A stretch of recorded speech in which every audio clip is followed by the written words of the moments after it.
July 22 మహిళలు బాలికలు చిన్నారుల భద్రతను మరింత పటిష్టం చేయడమే ఆంధ్రప్రదేశ్ పోలీసు రూపొందించిన శక్తి యాప్ ప్రధాన ఉద్దేశమని పొదలకూరు ఎస్ఐ శివరాకేష్ తెలిపారు. పొదలకూరులోని విజ్ఞాన్ జూనియర్ కాలేజ్ ఆధ్వర్యంలో బుధవారం నిర్వహించిన ఏపీ పోలీస్ శక్తి యాప్ అవగాహన సదస్సులో ఆయన ముఖ్య అతిథిగా పాల్గొని మాట్లాడారు.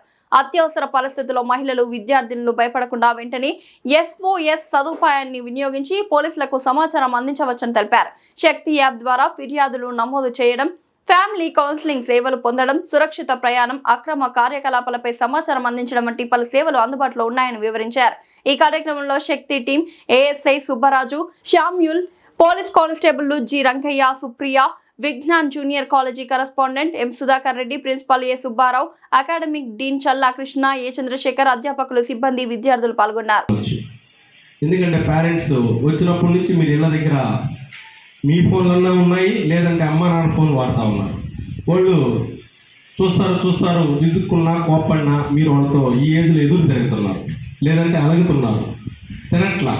ఈ సమస్యలన్నీ చూసి వాళ్ళు, సార్ మా పాప ఇంటికి వస్తే పుస్తకాలు పట్టదు, మా వాడు చదవడు, ఒకటే ఫోను, మేము చెప్తే కోపము, ఓకేనా, ఏసు నేర్చుకుంటున్నాడు, ఎదురు తిరుగుతున్నాడు, వానికి వాడికి దాని దగ్గర గొడవ, సార్ నేను సర్ది చెప్పలేకపోతున్నాను, ఎందుకు సార్ హాస్టల్లో వేసేస్తాం సార్.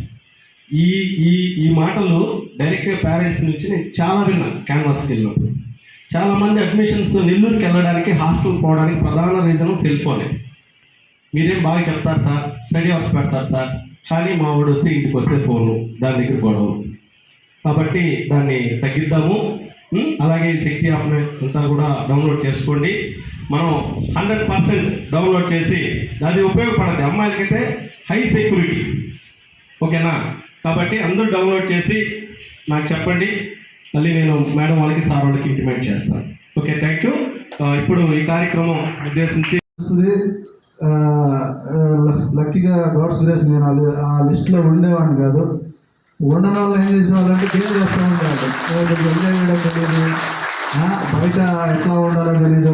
అంటే స్టడీస్ పరంగా యాక్టివ్గా ఉండేవాళ్ళు, వేరే స్పోర్ట్స్ యాక్టివిటీ ఇది ఉండేది. కానీ బయట ఈ ఆవారాలు కొంచెం దూరంగా ఉన్నప్పుడు నా ఫ్రెండ్ ఒకడు ఉండేవాడు. మీరందరూ రేపు ఉద్యోగాలు చేస్తుంటారా, మీ అందరికి నేను ఉద్యోగం ఇస్తుంటానని చెప్పి బయట ఆవారాగా తిరిగేవాడు. అరే కొంచెం హాస్యాస్పదంగా అనిపించేది. చేస్తూ ఉంటాడు. ఆ పెద్ద చదువుకుంటే ఏదో ఒక ఉద్యోగం చేసుకున్నాడు కదా, వేరే ఏమరా అంటే లేదు, అట్లాగే తయారైపోతుంటారు. సో ఈ వద్దు, ఈ కబుర్లు వద్దు. ఇవి చెడు చాలా అట్రాక్టివ్గా ఉంటుంది. మనం చాలా కేర్ఫుల్గా ఉండాలి. రోడ్ సేఫ్టీకి సంబంధించి 4 పాయింట్స్ ఎస్పీ మేడంకి సంబంధించి ఫ్యాటల్ రోడ్ యాక్సిడెంట్స్ కానీ, నాన్ ఫ్యాటల్ రోడ్ యాక్సిడెంట్స్ కానీ అవుతూ ఉన్నాయి.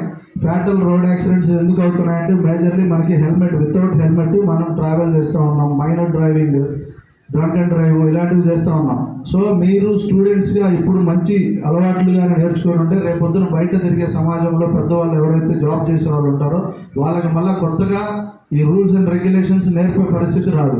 సో అందుకే నేను ఇందాక స్టార్టింగ్లో చెప్పాను, మొక్కై వంగనది మానయ్య వంగున అని చెప్పి. మరి ఈ వయసులో మంచి అలవాట్లు, మంచి బుద్ధులు నేర్చుకోకపోతే పెద్దల తర్వాత నేర్చుకుంటారు అనేది అయితే కొంత సత్య దూరంగా ఉంటుంది. సో ఈ రోడ్ సేఫ్టీకి సంబంధించి మీ ఇంట్లో పేరెంట్స్కి కూడా చెప్పండి. అర్థమవుతుందా? అందరూ సన్ ఆఫ్ సత్యమూర్తి సినిమా చూసారా? యాక్సిడెంట్స్ గురించి ఒక పాయింట్ చెప్తారు. ఇందాక మాస్టర్ గారు చెప్పారు, మీ ప్రిన్సిపల్ గారు ఏం చెప్పారు? మనం పొద్దున్న లెగిస్తే చాలా విషయాలు చూస్తాం, మంచి చూస్తాం, చెడు చూస్తాం, అవునా? మనం ఏం గ్రహించాలి? మంచిని మాత్రమే గ్రహించాలి. అబ్బా నాకు 2 కనిపించాయి, 2 గ్రహిస్తానంటే ఎవరికి నష్టం? ఎస్, మన చుట్టూ చెడు కూడా ఉంటుంది, ఉండదని మనం చెప్పట్లేదు. 100% మంచి చెడులు 2 ఉంటాయి. ఏది పిక్ చేసుకోవాలని చాయిస్, ఏది పిక్ చేసుకోవాలనే కాన్షియన్స్ ఖచ్చితంగా నీకే ఉండాలి. అర్థమైందా? నువ్వు ఏది పిక్ చేసుకున్నావు అనే దాన్ని బట్టి నీ ఫ్యూచర్ ఉంటుంది. సో నీ ఫ్యూచర్ ఎలా ఉండాలనేది నీ ఆలోచన బట్టి ఉంటుంది. కాబట్టి దాన్ని ఎవరు బ్లేమ్ చేయడానికి లేదు. నీ ఫ్యూచర్ నీ చేతుల్లోనే ఉంది, నువ్వే బిల్డ్ చేసుకోవాలి. అర్థమైందా? సో ఇంట్లో పేరెంట్స్ కూడా చెప్పండి. అందులో సన్ ఆఫ్ సత్యమూర్తిలో నాకు బాగా నచ్చిన ఒక సంఘటన ఏంటంటే, ఒక యాక్సిడెంట్ అయ్యి అతను రోడ్డు మీద పడి చనిపోతాడు. అప్పుడు చెప్తాడు, యాక్సిడెంట్ అయ్యి ఒక మనిషి రోడ్డు మీద పడి చనిపోవడం అని అంటే ఆ మనిషి పని చనిపోవడం కాదు, ఆ కుటుంబం రోడ్డు మీద పట్టమని చెప్పి చెప్తాడు. అవునా కదా? తండ్రి ఎవరైతే రోడ్డు మీదకి